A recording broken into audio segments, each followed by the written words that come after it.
Greetings, ladies and gentlemen. Yes, this is Richard G. Medlock back on podcast on Rumble and YouTube. This is where I post things. I'm working with a couple of other areas to post. It will be done in the next couple of weeks. But we're back. Happy 2026. Yes, it's been 3 months since I've been here. And we're here with Sensible Truth on the Medlock post. Yes, we have a new background. I played with this a little bit, and I'm probably going to switch it around all the time. However, we're back, or I'm back, and happy to be here. And the reason that I wasn't broadcasting was because of health problems.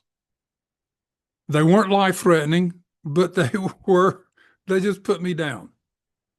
And I've been to doctors, my doctors, a lot of tests, a lot of medication, and we finally got it on the right track.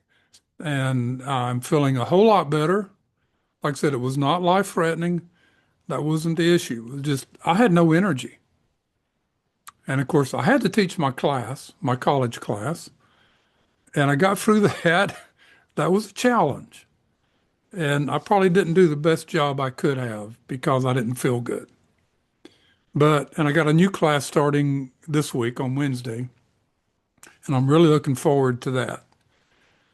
But ladies and gentlemen, we are back. Sensible Truth. We are here to lift, inspire, encourage, to educate, to open your minds, to help you do some critical thinking, to ask questions about what is taking place in America and the world right now. Now, there's been a lot of events happen in the last 3 months. I'm not going to try to go back and rehash them. I'm not going to sit here and read the news to you and what everybody is saying. I mean, X has exploded in the last few days with this Venezuela Maduro thing. And it's long overdue that what they did. But when we look at what Trump has done without help from Congress, without help from Republicans, and see what he has done, it's just like his first term.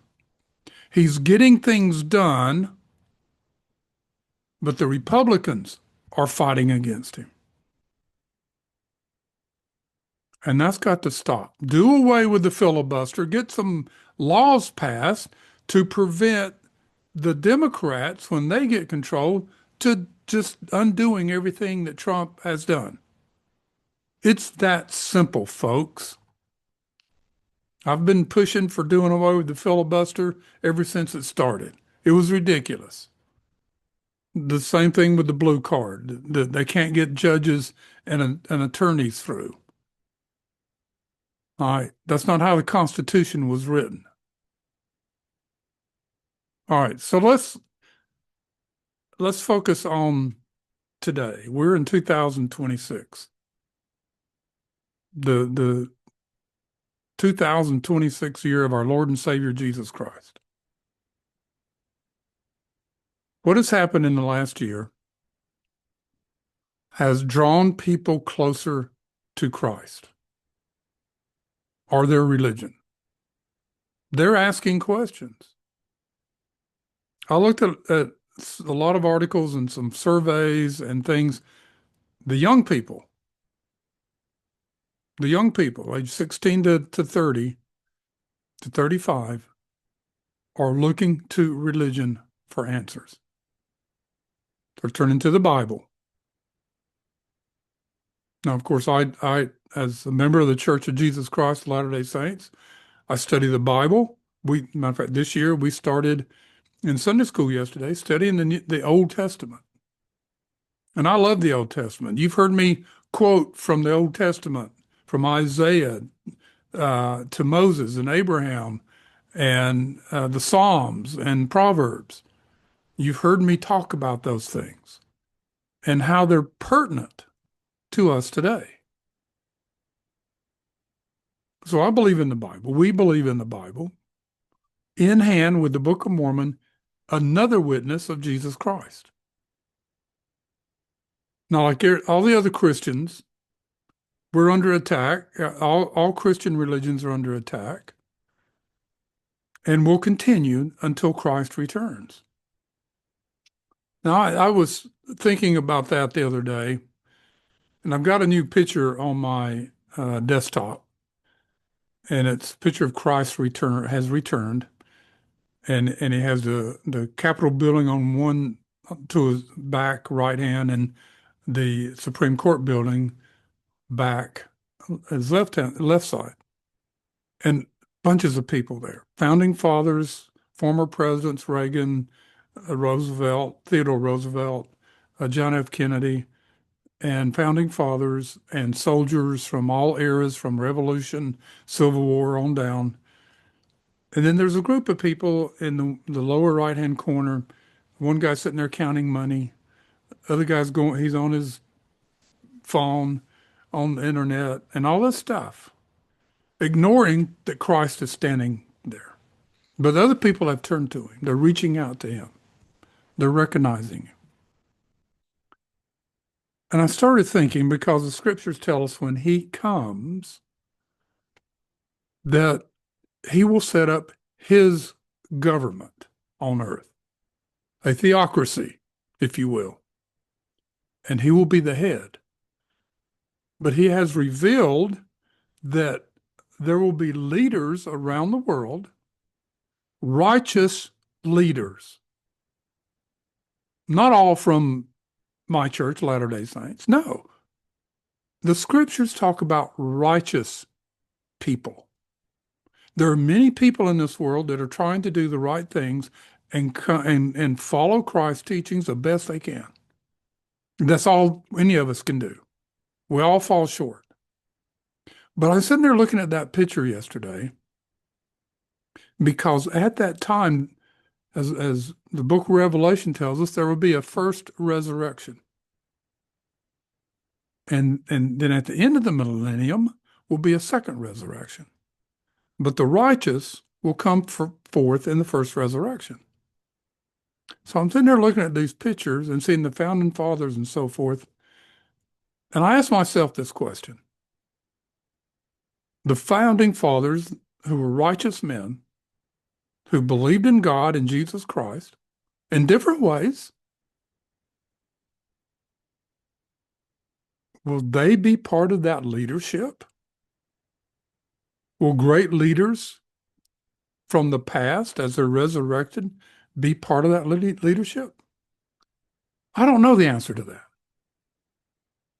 But that would be great. So, but we live our lives so we can come forth in that first resurrection and regain our bodies. Our spirits and bodies will be reunited, which the atonement and his sacrifice and Christ rising from the grave on the third day guaranteed.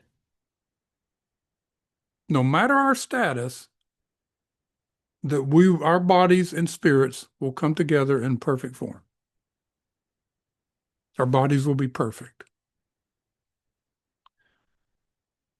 What a blessing. What a great knowledge to have. But anyway, I'm thinking about that leadership and who it could be. Now we have some great leaders in the world today, and they could be part of it. But I think it's going to be humble people, righteous people. We're all going to bow the knee, if we haven't done already, and recognize Christ as our Savior. But anyway, just some thoughts off the top of my head here. Sensible truth.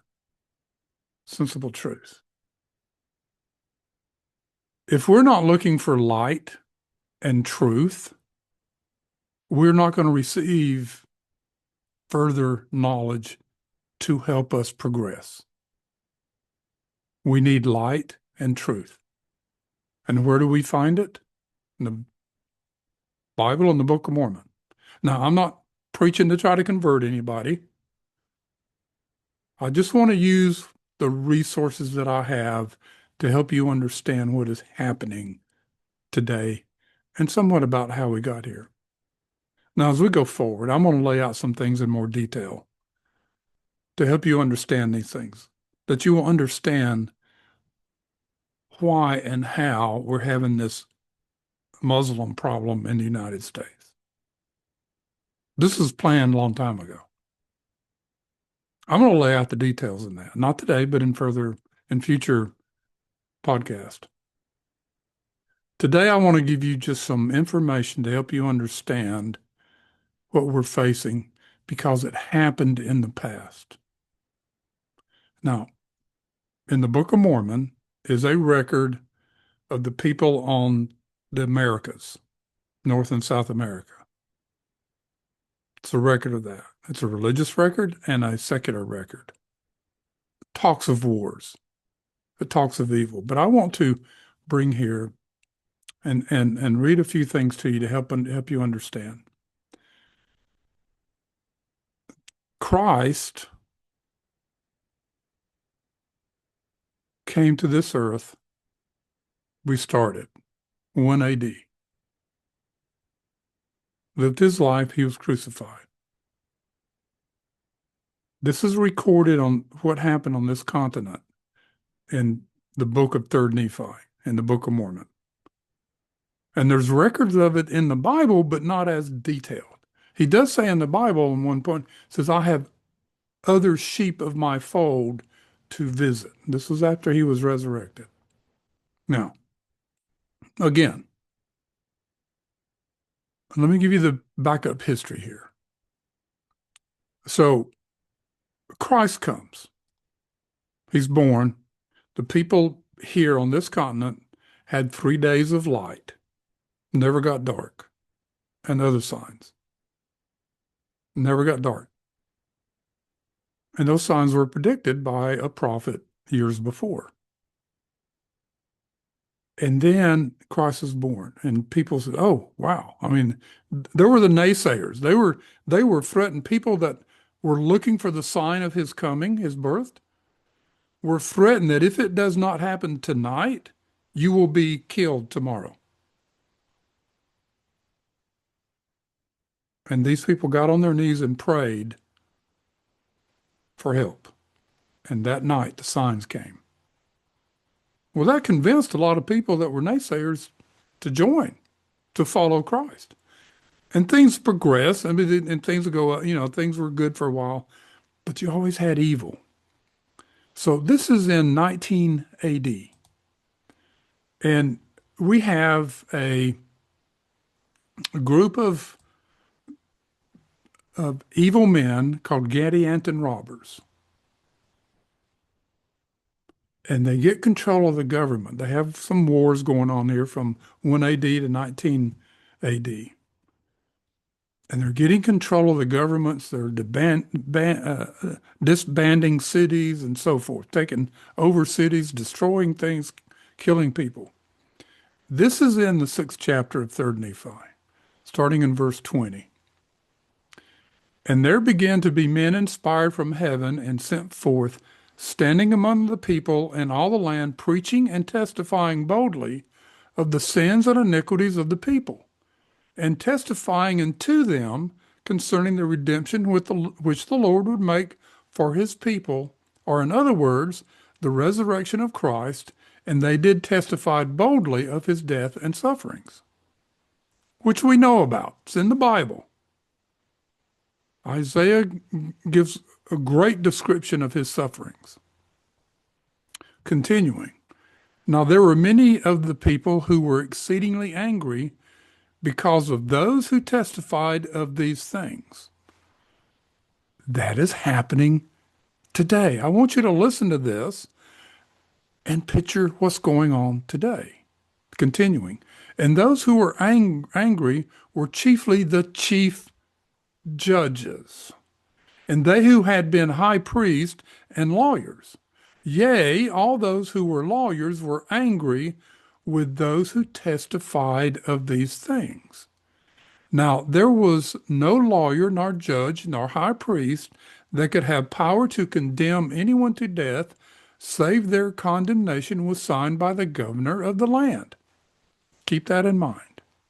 Now, there were many of those who testified of the things pertaining to Christ, who testified boldly, who were taken and put to death secretly by the judges, that the knowledge of their death came not until the governor of the land, not unto the governor of the land until after his death.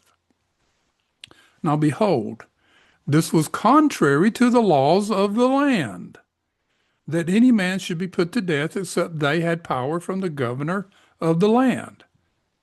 Contrary to the laws of the land. Does that ring a bell?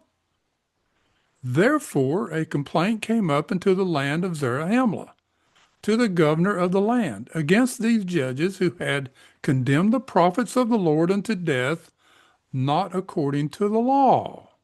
Whoops.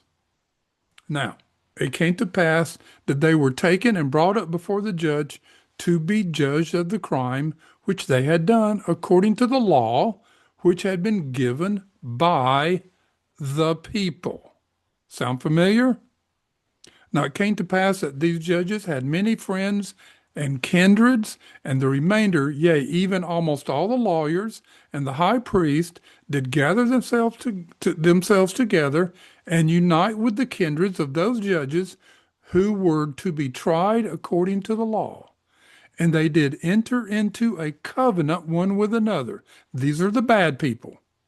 They entered into a covenant one with another, yea, even into that covenant which was given by them of old, which covenant was given and administered by the devil to combine against all righteousness.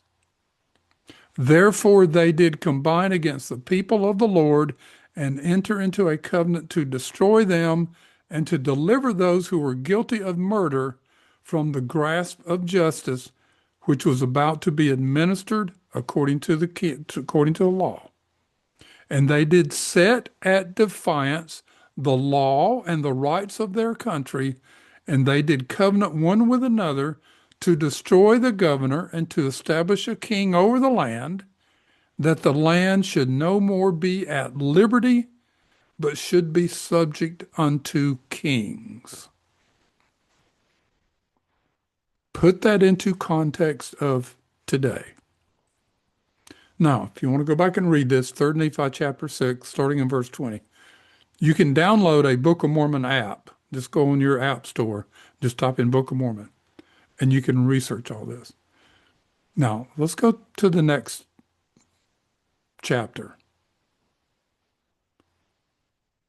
Now, all this was done, and there were no wars as yet among them. And all this iniquity had come upon the people because they did yield themselves unto the power of Satan. And the regulations of the government were destroyed because of the secret combination of the friends and kindreds of those who murdered the prophets. And they did cause a great contention in the land, inasmuch that the more righteous part of the people had nearly all become wicked, yea, there were but few righteous men among them. Now, we have a lot of righteous men today.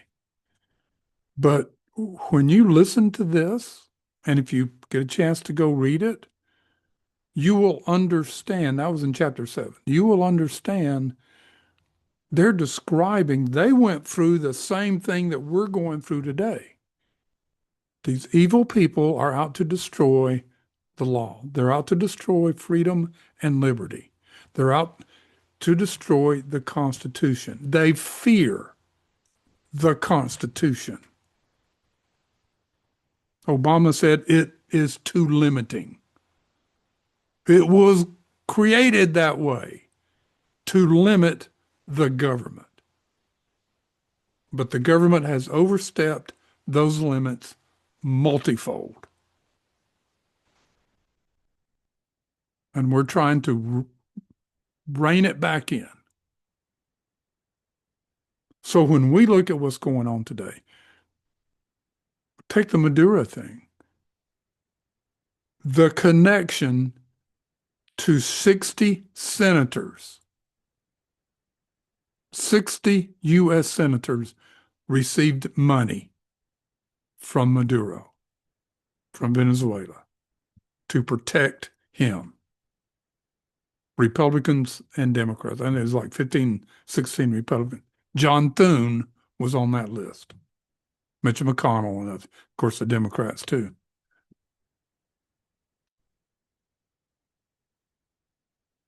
This is the corruption that we're seeing. It's all coming out. It's in the scriptures. This is what we're dealing with today. How do we find peace with this? How do we keep going on with that brightness, keep going forward with that brightness of hope? Brightness of hope in the scriptures is Jesus Christ. We put our faith and trust in Jesus Christ, not in man, not in government, but in Jesus Christ. We do our part. We have to go to work. We have to take care of our families and other responsibilities. But what did the Lord ask us to do? He asked us to do many things. Love thy neighbor. That would solve a lot of problems. But he says, develop an eye single to the glory of God. That's a daily challenge. It really is. An eye single to the glory of God. And I think we can do that. We can do it together. We support one another. It's all an individual effort. We have to do it individually. But then we have support of family and friends and others that are trying to do the same thing. So, ladies and gentlemen, this is my opening message for 2026. And I'm going to continue on this same path to help you understand. I'm going to bring in all kinds of resources, religious, non-religious, but facts to help you understand sensible truth is what we need to be striving for. Ladies and gentlemen, I'm so happy to be back and look forward to working with you. I'm trying to work on how to do this live, and I hadn't figured it all out on Rumble yet. And but we're getting there. But I love America, but foremost, I love my God and Jesus Christ, my family, and then my country.